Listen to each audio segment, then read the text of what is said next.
કાર્યક્રમમાં હું મયુરી આપનું સ્વાગત કરું છું। દર્શક મિત્રો, માર્ચ મહિનો ચાલી રહ્યો છે અત્યારે અને ગરમીની શરૂઆત થઈ ગઈ છે। ઉનાળાનો બળબડતો બપોર આપણે સૌ આકરી ગરમી અને બફારો સહન કરી રહ્યા છે અને સાથે સાથે વસંતના વધામણા પણ કરી રહ્યા છે। તો વસંત એટલે પ્રકૃતિ અને પ્રકૃતિ તત્વને હંમેશા પૂજનીય રહ્યું છે આપણી સંસ્કૃતિમાં। અને જ્યારે આપણે પ્રકૃતિની વાત કરીએ છીએ ત્યારે આજે ખાસ ડે સ્પેશિયલમાં વિશ્વ વન દિવસની વાત કરવી છે।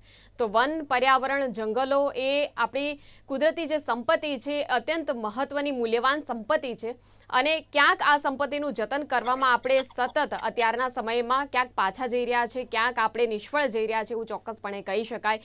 કેમ કે સતત ગ્રીન કવરમાં ઘટાડો થઈ રહ્યો છે। ગ્લોબલ વોર્મિંગની સમસ્યા સામે આપણે વર્ષોથી ઝઝૂમી તો રહ્યા જ છીએ અને તેની સામે કોન્ક્રીટ ઉપાયો શું થવા જોઈએ એ ઉપાયોને શોધવામાં ક્યાંક આપણે હજુ પણ ઘણું કામ કરવાનું બાકી છે। વિશ્વ વન દિવસની આપણે વાત કરીએ છીએ, દર વર્ષે આ દિવસ તો આવે છે, દર વર્ષે આ દિવસની આપણે ઉજવણી કરીએ છીએ, અવારનવાર જાગૃતિના અવેરનેસના વિવિધ કાર્યક્રમો કરીએ છીએ અને આપણે સતત લોકોને જાગૃત કરવાનું કામ તો કરી જ રહ્યા છીએ, પરંતુ ખરેખર એક સરકાર તરીકે જ્યારે વન દિવસની વાત આવે, જ્યારે જંગલોના સંવર્ધનની વાત આવે, જ્યારે રક્ષણની વાત આવે તો સરકાર ક્યાં પાછી પડી રહી છે તે પણ એક મહત્વનો સવાલ છે। કેમ કે છેવટે તો વિકાસની બધી જે વાતો છે તો વિકાસ જરૂરી તો છે જ, પરંતુ વિકાસની સાથે સાથે પર્યાવરણને નુકસાન ન થાય, આપણી કુદરતી સંપત્તિને નુકસાન ન થાય, આપણા જંગલો જે છે એ જંગલોનું સાવ અસ્તિત્વ જોખમમાં ન આવી જાય એ રીતે કેવી રીતે વિકાસ કરવો એ હજુ સુધી ક્યાંક આપણે જે આપણા સત્તાધીશો છે સમજી નથી શક્યા। અને શા માટે આ કહેવું પડે છે? આ એટલા માટે કહેવું પડે છે કેમ કે ગુજરાતમાં, હું આંકડાકીય માહિતીની વાત કરું છું દર્શક મિત્રો, હવે માત્ર 1.94% વન વિસ્તાર જ રહી ગયો છે। દર વર્ષે 13 મિલિયન હેક્ટર જેટલા જંગલોનો નાશ થઈ રહ્યો છે। માણસ દીઠ વૃક્ષો આપણે વાવવાની વાતો અનેક પ્રકારની યોજનાઓમાં આપણે કરતા હોઈએ છીએ, ઘર દીઠ વૃક્ષો પણ નથી। કેટલા એવા ઘરો હશે અત્યારે આપણી આસપાસ કે જ્યાં ઘર દીઠ એક ગાર્ડન જોવા મળે કે પછી કોઈ પણ પ્રકારના છૂટાછવાયા જે વૃક્ષો છે એ જોવા મળે। ખૂબ જ ઓછા, ખૂબ જ જૂજ સંખ્યામાં લોકો જે છે, લોકોને આ વિષયમાં જાગૃતિ છે। ત્યારે આ વર્ષે વન દિવસની જે થીમ છે એ વનો અને ખોરાક, સરકારની જે જંગલના રક્ષણની વાતો છે અને ફક્ત આપણે ગુજરાતની જ વાત કરીએ તો ટ્રી કવરમાં જે લેટેસ્ટ જે સંશોધનો થયા છે, તાજેતરના અત્યારના સંશોધનો, એના વિશે હું વાત કરી રહી છું, તો 21% જેટલો ઘટાડો એ જોવા મળી રહ્યો છે। તો આપણી નજર સામે ક્યાંક વાસ્તવિકતા હવે છતી થઈ રહી છે કે આપણે સતત કોન્ક્રીટના જે જંગલો છે એને વધારે મહત્વ આપી રહ્યા છે, કુદરતી જે આપણા જંગલો જે એક પ્રકારે જે લીલોતરી જે આપણને ઠંડક આપે છે, જે આપણા માટે અત્યંત જરૂરી છે, એને આપણે કોરાણે ધકેલી રહ્યા છે। અને શા માટે આવું થઈ રહ્યું છે અને એના જે ઉપાયો છે ક્યાંક એ શોધવાના પ્રયાસો કરીશું। અને વધુ સમય ન લેતા ચર્ચાની શરૂઆત કરી દે। મારી સાથે બે મહેમાનો જોડાયા છે, બે પર્યાવરણ પ્રેમી મારી સાથે જોડાયા છે। ઘણા વર્ષોથી વૃક્ષોનું સંવર્ધન હોય, જંગલોની જાળવણી હોય અને જેટલી પણ લીલોતરી છે એ આપણા રાજ્યમાં જે ક્યાં પણ જોવા મળી રહી છે, ગ્રામ્ય વિસ્તારોમાં જ વધારે હવે તો રહી ગઈ છે, શહેરી વિસ્તારોમાં તો એટલી જોવા નથી મળી રહી, પણ તેમ છતાં લોકોને જાગૃત કરવાના સતત પ્રયાસો, સતત કાર્યક્રમો કરવા, કેમ્પેઇન કરવા, સતત અલગ અલગ પ્રકારની પ્રવૃત્તિમાં લોકોને જોડવા અને લોકોને માહિતી આપવી કે કેવી રીતના વૃક્ષો જે છે એ વૃક્ષો વધારે વાવીને આપણે ગ્રીન કવરમાં કેવી રીતે વધારો કરી શકીએ, નાગરિક તરીકેની જે આપણી ફરજો હોય એના વિશે જાગૃત કરતા રહ્યા છે। પહેલાં હું પરિચય આપીશ મનીષભાઈ વૈદ્યનો। મનીષભાઈ, ખૂબ ખૂબ સ્વાગત છે આપનું કાર્યક્રમમાં। અને રાગ પટેલ પણ આપણી સાથે જોડાયા છે। મનીષભાઈ અને રાગ પટેલ બંને પ્રકૃતિ પ્રેમીઓ, ખૂબ ખૂબ સ્વાગત છે। અને આજે કાર્યક્રમની જે આપણી ચર્ચા છે એ ચોક્કસપણે સંવર્ધન કેવા પ્રકારે કરવું જોઈએ એના સાથે તો કેન્દ્રિત છે, સાથે જ ગ્લોબલ વોર્મિંગ જેવી ઘાતક અને વૈશ્વિક સમસ્યા કે જે દિવસે ને દિવસે વધતી જઈ રહી છે એના સામે કેવી રીતના એકજૂટ થઈને સરકાર અને પ્રજા, સરકાર અને લોકો, નાગરિકો કેવી રીતના કામગીરી કરી શકે એના વિશે પણ ક્યાંક આપણે સમજવાનો પ્રયત્ન કરીશું। તો આ બંનેનું સ્વાગત છે। મનીષભાઈ, મારે શરૂઆત આપનાથી જ કરવી છે। સળગતો સવાલ અત્યારના સમયનો એ જ છે કેમ કે આપણે વન દિવસની વાત કરી રહ્યા છે અને બિલકુલ આ જે વાસ્તવિકતા છે તેને જ ધ્યાનમાં રાખીને પહેલો સવાલ મારે કરી દેવો છે કે સતત કોન્ક્રીટના બાંધકામો જે થઈ રહ્યા છે, વિકાસ આપણને જોઈએ છે, સીધી વાત છે, બહુ સ્પષ્ટ વસ્તુ છે કે વસ્તીમાં પણ દિન પ્રતિદિન વધારો થઈ રહ્યો છે। આટલા બધા માણસોને જો સમાવવા હોય તો એમના માટે અલગ અલગ પ્રકારની વ્યવસ્થા ઊભી કરવી પડે, સુવિધા ઊભી કરવી પડે, પરંતુ એટલે કોન્ક્રીટના જંગલોનું સતત જે ચણતર થઈ રહ્યું છે અને એના માટે વધુ ને વધુ જમીનો જોઈએ છે અને સામે પડકાર છે, આ સરકાર સામે પણ ઘણો મોટો પડકાર છે કે જે ગ્રીન કવર છે એ ઓછું થઈ રહ્યું છે। તો કેવી રીતના આનો શું કોઈ ઉપાય હોઈ શકે, કેવી રીતના કામગીરી આમાં થઈ શકે, મનીષભાઈ? પહેલા તો જીટીપીએલ ને બહુ ધન્યવાદ આપીશ કે બહુ સરસ એક કાર્યક્રમ કરી રહ્યા છે. પણ જે આપણે વાત કરીએ બહુ જ અગત્યની છે અને આવનાર સમયમાં બહુ મોટો એક ચેલેન્જ છે કે જંગલોને કઈ રીતે આપણે લાઈવ રાખીશું. કારણ કે આ વખતની જે યુએનની જે થીમ છે જંગલ અને ખોરાક, તો અત્યારે તમે જોવા જાવ તો કેટલી બધી જંગલની જમીનમાં એટલું બધું દબાણ ઊભું થયું કે આપણે વિકાસ જોઈએ છે પણ સામે એટલું બધું દબાણ થતું જાય છે, જંગલો નાના થતા જાય છે. અને જ્યારે જંગલો નાના થતા જાય છે તો એના જે કુદરતી સ્ત્રોતો છે અને જૈવિક વૈવિધ્યતાની વાત કરીએ છીએ એને પણ ઘણા બધા સંકટમાં છે. તમે જે હમણાં તમારા પ્રસ્તાવમાં વાત કરી કે 10 મિલિયન હેક્ટર જેટલી જમીન અત્યારે આગથી પ્રભાવિત, પણ હું હમણાં થોડા દિવસ પહેલા વાંચતો હતો તો 70 મિલિયન હેક્ટર જેટલી જમીન દર વર્ષે આપણે જંગલની જમીન આપણે ખોઈ બેસીએ છીએ.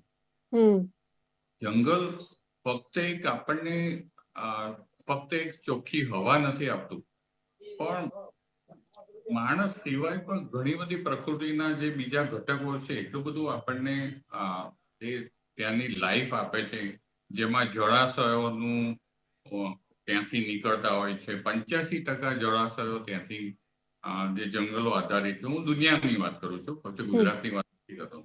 એના સિવાય લાકડું તો આપે જ છે, પણ જે સૌથી વધારે મહત્વનું છે કે જે પોલિનેશન કરે છે, જે પરાગરજ જે વહન કરે છે એ જંગલોમાંથી થાય છે. આના લીધે આપણને જંગલો ફળ ફૂલ પછી જંગલી ફળો અને બીજા ગુજરાત સિવાય જે બહાર લોકો રહેતા હોય છે એમને માંસ પણ પ્રોવાઈડ કરે છે, એક પ્રોટીન તરીકે આપે છે. તો જંગલો એટલા બધા અગત્યના છે. અને બચાવવા કેમ, તો હું માનું છું ત્યાં સુધી કે 3 મેથડ હોય છે કે જો કોઈ પણ તમારે જે કુદરતી સ્ત્રોતોને બચાવવા માટે, એક તો પહેલી છે કે શિક્ષણ, લોકોને શિક્ષણ આપો ને એની માટે એક અવેરનેસ ઉભી કરો. તો જાગૃતિ અને શિક્ષણનો એક ઘટક છે. બીજું સરકાર તરફથી અગત્યની વાત છે કે સારું મેનેજમેન્ટ હોવું જોઈએ જંગલો. કારણ કે જંગલો દબાણ થઈ જવાના, કોઈ એને ખતમ કરી નાખે એ ના હોવું જોઈએ. તો એક મેનેજમેન્ટ. અને જો ત્રીજી વસ્તુ છે કે જે એમાં નીતિ વિષયક અને કાયદા કાનૂન તમે થોડાક મજબૂત બનાવો કે જેથી જંગલનું સંરક્ષણ થાય. તો આ 3 વસ્તુ બહુ અગત્યની છે એવું માનું છું. જી બિલકુલ. રાજજી, આપની પાસે આવીશ કે જે પ્રકારે મનીષભાઈએ કહ્યું કે એક પ્રકારે મેથડો હોવી જોઈએ, સિસ્ટમ મુજબ કામગીરી થવી જોઈએ. હવે જંગલો પર દબાણ એક ખૂબ જ મહત્વનો પડકાર છે. તો આપે જોયું હશે, આપના અત્યાર સુધી જે આપે પણ કામગીરી કરી છે જંગલોના સંવર્ધનમાં, અને લોકોના જ્યારે તમે સંપર્કમાં આવો છો, ખાસ કરીને ગ્રામ્ય વિસ્તારની, તો પહેલા બેઝિકલી એ સમજીએ કે દબાણ થાય છે કેવી રીતને, અને જ્યારે દબાણ થાય છે તો પછી સરકારે કેવા પ્રયાસો કરવા જોઈએ કે જેથી લોકોમાં જાગૃતિ આવે, દબાણો થતા અટકે. દબાણ થવાનું મુખ્ય કારણ અથવા ઈચ્છા અથવા જે દબાણ થાય છે એમાં જમીનની જરૂરિયાત અથવા મનુષ્યની જરૂરિયાતમાં પુષ્કળ પ્રમાણમાં વધારો થયો છે. વિકાસ એટલો બધો થાય છે કે અમુક જમીનો એમાં વપરાઈ જાય છે અને એના હિસાબે વિકાસને હિસાબે જરૂરિયાત પણ વધતી જાય છે અને દુરુપયોગ એનો થતો જાય છે, એટલે દબાણ ખૂબ વધતું જાય છે. અને દબાણ અટકાવવું એ ખૂબ જરૂરી છે. અને જો દબાણ ના અટકતું હોય તો પર્યાવરણને બચાવવું અશક્ય થઈને ઊભું રહે છે. પર્યાવરણને બચાવવા માટે થઈને જંગલનો વિસ્તાર વધારવો, દબાણમાં જેને કહેવાય કે ઘટાડો કરવો અને વૃક્ષ વધારે વાવવા માટેની જે પ્રક્રિયા છે અથવા જે સિસ્ટમ છે એમાં વધારો કરવો જોઈએ. અને તો જ પર્યાવરણ વધશે અને દબાણ ઘટશે. કારણ કે દબાણ જ્યાં જ્યાં વધે છે ત્યાં નુકસાન પર્યાવરણને ખૂબ મોટા પ્રમાણમાં થાય છે. બિલકુલ. કેવા પ્રકારના, મનીષભાઈ, જાગૃતિના કાર્યક્રમો આપ કરી રહ્યા છો કે જેથી લોકોમાં એક પ્રકારે એવું વલણ ઊભું થાય, એક વિકસિત થાય કે આપણે વૃક્ષો પ્રત્યેની, પર્યાવરણની જાળવણીની આપણી એક જવાબદારી છે. તો એ જ્યારે જવાબદારીની ભાવના લોકોમાં ઊભી થાય એ માટે કેવા પ્રકારે કામગીરી આપ કરી રહ્યા છો?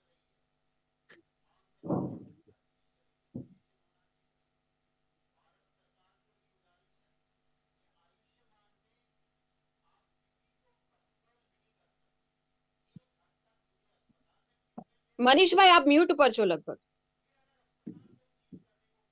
હલો, બહુ સરસ સવાલ કર્યો જી. કે જે તમે ભાવનાની વાત કરો છો એમાં સરકાર પોતાના પ્રયત્નો કરતા હોય છે કે જંગલને વધારે એક આજુબાજુના જે ગ્રામજનો છે એ જંગલની અંદર ન જાય, લાકડું ન કાપે, ના કુદરતી સંસાધનોનો ઉપયોગ ના કરે. એની સામે સરકારે ઘણા બધા કમ્પેન્સેશનની પણ વાત કરતી હોય છે. હું હમણાં જે ઇકો ડેવલપમેન્ટ પ્રોજેક્ટની વાત મેં વાંચેલું છે કે ધારો કે જો જંગલના આજુબાજુના જે ગ્રામજનો છે એ જો લાકડું લેવા ત્યારે જ જંગલની અંદર નહીં જાય કે એમને ઓલ્ટરનેટિવ બળતણનું તમે કંઈક સાધન પ્રોવાઈડ કરશો.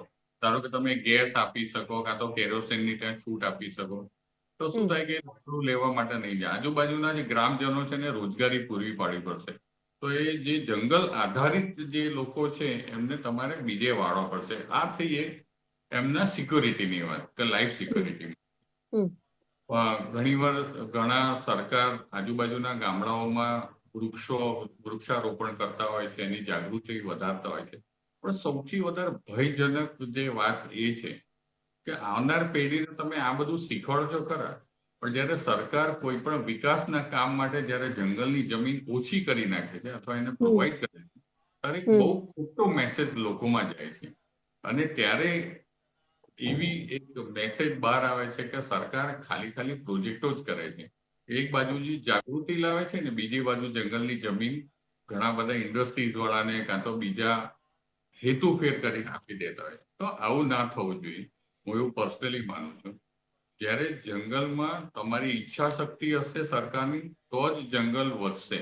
આજના જમાનામાં તમે જુઓ તો આજના સમયમાં એટલા બધા જંગલો ઓછા થતા ગયા છે ને એના લીધે જે જંગલના પ્રાણીઓ છે એના મેન એનિમલ કોન્ફ્લિક્ટ વધતા જવાના.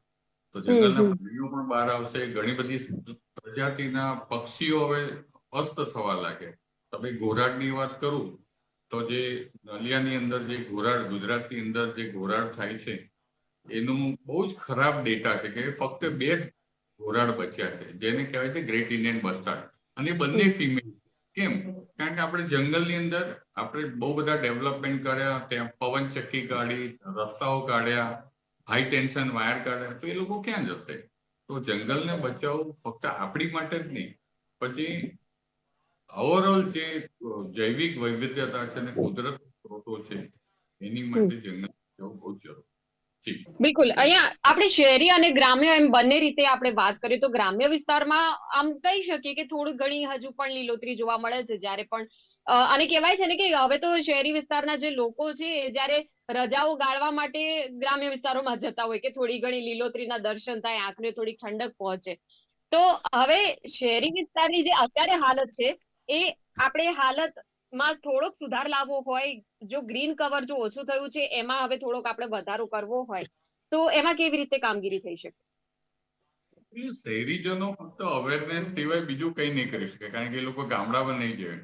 હું તો તમે આ વાત જે તમે કરો છો એને હું થોડી અલગ રીતે જોઉં છું કે શહેરીજનો જંગલને માણવા માટે જાય છે, ત્યાં ટુરિઝમ કરવા જાય છે. હા, કદાચ એનો એક સ્કોપ એવો થઈ કે જે ત્યાંના સ્થાનિક લોકોને રોજગારી મળશે. આખરે તો જંગલમાં એ ડેમેજ જ કરે છે, કારણ કે દુનિયાભરનો કચરો ત્યાં લઈ જાય અને ત્યાં ડમ્પ કરી નાખે. તો એ તો ગ્રામ એટલે શહેરીજનોનો કોઈ બહુ મોટો રોલ નથી હોતો, સિવાય કે તમે સારું કોઈ જે શાળાના બાળકો સારા ભણી અને એક સેન્સિટિવિટી ક્રિએટ કરે અને પછી જો એ પોલિસી મેકર્સમાં કાં તો ડિસિઝન મેકર્સમાં આવતા હોય તો જંગલ બચી જાય.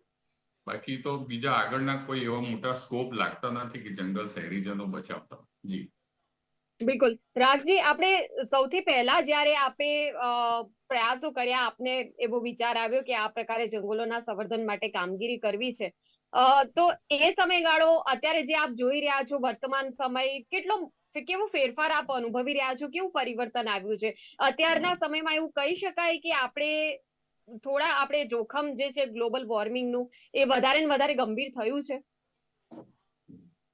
ચોક્કસપણે ક્લાઇમેટ ચેન્જ અથવા ગ્લોબલ વોર્મિંગ બહુ મોટો ઇસ્યુ થઈ ગયો છે હવે. અને આ છેલ્લા 10 થી 15 વર્ષમાં જે વિકાસની દોડ થઈ અથવા જે ડેવલપમેન્ટ થવા માંડ્યું એના હિસાબે જે પર્યાવરણને નુકસાન જાય છે અથવા પર્યાવરણમાં ઇમ્બેલેન્સ થાય છે, એના હિસાબે ગ્લોબલ વોર્મિંગ નો ઇશ્યુઝ બહુ વધી ગયો છે. અને એ હવે કદાચ એવું બી કહી શકીએ, અને એવું કહેવામાં જરાય ખોટું બી નથી કે એ હદ બહાર ગ્લોબલ વોર્મિંગ વધી ગયું છે. ઋતુમાં ખૂબ પ્રમાણમાં ફેરફારો થાય છે. ઠંડી તો ખૂબ વધી જાય છે, ગરમી તો ખૂબ વધી જાય છે, વરસાદ બી ખૂબ વધી જાય છે. અને ઋતુના બી કોઈ સિસ્ટમ જે જૂના જમાનામાં હતા એ રહ્યા નથી. આ સમગ્ર ઘટનાઓ જે બની રહી છે એના માટે વૃક્ષો વાવવા એ ખૂબ જરૂરી છે. જે પહેલા ઘણા વખત પહેલા, એટલે લગભગ 20 વર્ષ પહેલા સારા પ્રમાણમાં થઈ પણ રહ્યું હતું અને કદાચ એમાં રિઝલ્ટ પણ આવત, પણ વચ્ચેના જે છેલ્લા 10 વર્ષનો ગાળો છે એમાં ગાડી આપણે કહીએ તો પાટા ઉપરથી ઉતરી ગઈ. એટલે ક્લાઇમેટ ચેન્જ અને ગ્લોબલ વોર્મિંગ અને માત્રા અથવા જેનો કહેવાય કે એની અસર ખૂબ વધી ગઈ છે. અને એનો અનુભવ જેમ અત્યારે ગરમી આજના વર્ષની વાત કરીએ તો પહેલા જ અઠવાડિયામાં અથવા શરૂઆતના દોરમાં જ 40 ડિગ્રી પહોંચી ગયું તાપમાન. એ જ બતાવે છે કે ગ્લોબલ વોર્મિંગ અથવા આપણું ક્લાઇમેટ ચેન્જ. બિલકુલ બિલકુલ રાજજી, આપણે ગ્લોબલ વોર્મિંગની જ્યારે વાત કરી રહ્યા છે ને, કે ઉદ્યોગપતિઓની જે ભૂમિકા છે ને એના વિશે પણ આપણે ચર્ચા કરવી પડે. કેમ કે રોજગારી જોઈતી હતી, એટલા માટે સતત વધારે ને વધારે ઉદ્યોગો આવ્યા. અને એમ સારી બાબત છે, કેમ કે ઉદ્યોગો એટલે એ પણ ડેવલપમેન્ટનો જ ભાગ છે. જે રીતે ઉદ્યોગો ફૂલ્યા ફાલ્યા છે આપણા રાજ્યમાં, પણ ઉદ્યોગોના કારણે પણ જે નુકસાન પહોંચ્યું છે આપણી કુદરતી સંપત્તિઓને, એ પણ બહુ મોટો મુદ્દો છે. તો એમાં પણ નક્કર કામગીરીની જરૂરિયાત છે.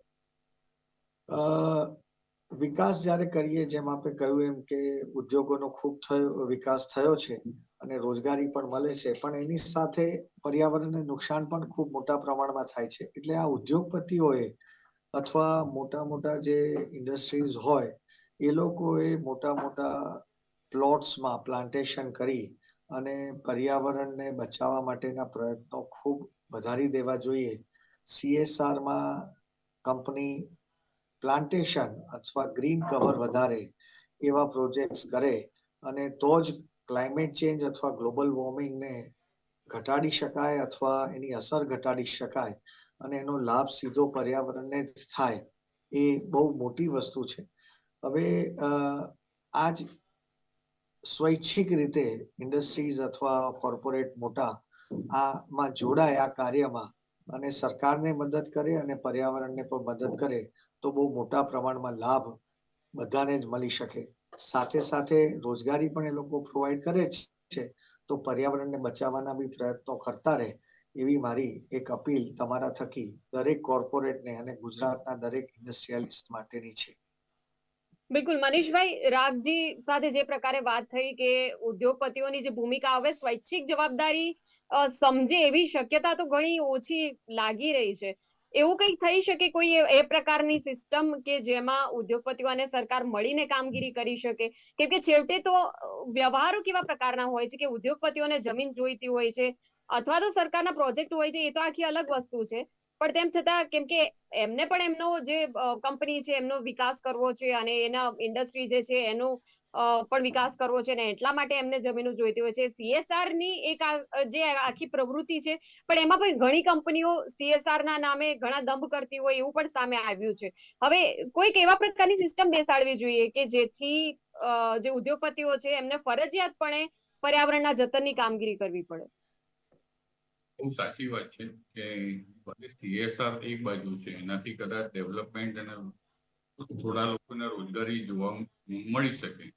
પણ આમ જોવા જઈએ તો વિશ્વભરની હું વાત કરું તો 5 અબજથી વધારે લોકો ખોરાક, દવા, એના આજીવિકા માટેના જે બીજા સંસાધનો છે, લાકડા છે અને બીજી વનની જે ઉત્પાદન છે, ધારો કે ટીમરૂ પાન છે કાં તો ફળાવ છે, આ બધા 5 અબજથી વધારે લોકો વન ઉપર આધારિત છે.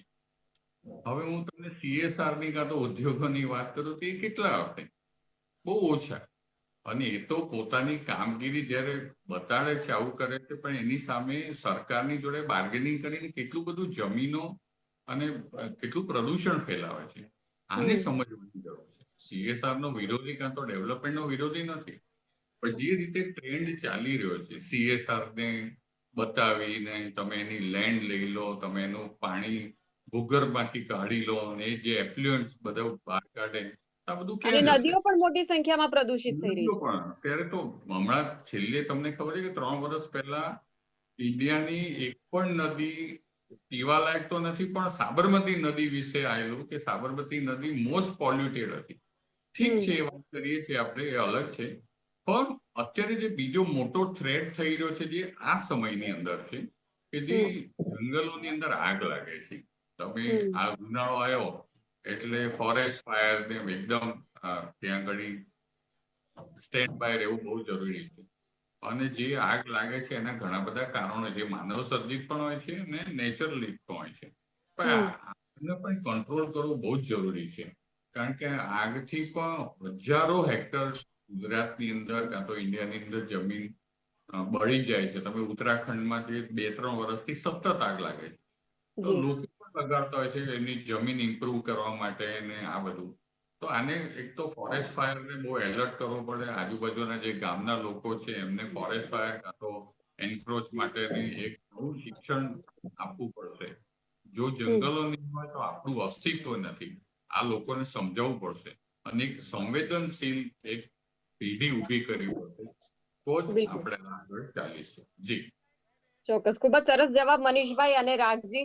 આ બંનેના જવાબો ખૂબ જ સરસ રહ્યા અને બસ આશા રાખીએ કે આજનો જે આપણે મુદ્દો આ લીધો છે ડે સ્પેશિયલ કાર્યક્રમમાં, અને આ કાર્યક્રમ જે કોઈ પણ દર્શકો જુએ એમને અંદર પણ એક જાગૃતિ અને ખાસ કરીને સરકાર સુધી પણ અવાજ પહોંચે. સરકાર અને ઉદ્યોગપતિના જે વ્યવહારો એ તો આપણને સૌને ખ્યાલ છે જ, પરંતુ ચોક્કસપણે એક જે લોભ લાલસા, એક લાલચ જે માણસની અંદર છે અને તેના કારણે જે પ્રકૃતિનો સર્વનાશ નીકળે છે, નિકંદન નીકળે છે, એમાં ચોક્કસ કામગીરી, નક્કર કામગીરી થાય એવી આપણે પણ અપેક્ષા રાખીએ છીએ. તો થેન્ક યુ વેરી મચ. કાર્યક્રમનું સમાપન કરીએ છીએ. આ બંને જોડાય એ બદલ ખૂબ ખૂબ આભાર. ખૂબ ખૂબ તો દર્શક મિત્રો, ડે સ્પેશિયલ કાર્યક્રમમાં આજની ચર્ચામાં બસ આટલું જ. આવતીકાલે આવા જ કોઈ મુદ્દા સાથે ફરી મળીશું. આપ જોતા રહો ગુજરાત ન્યૂઝ સત્યની સાથે. નમસ્કાર.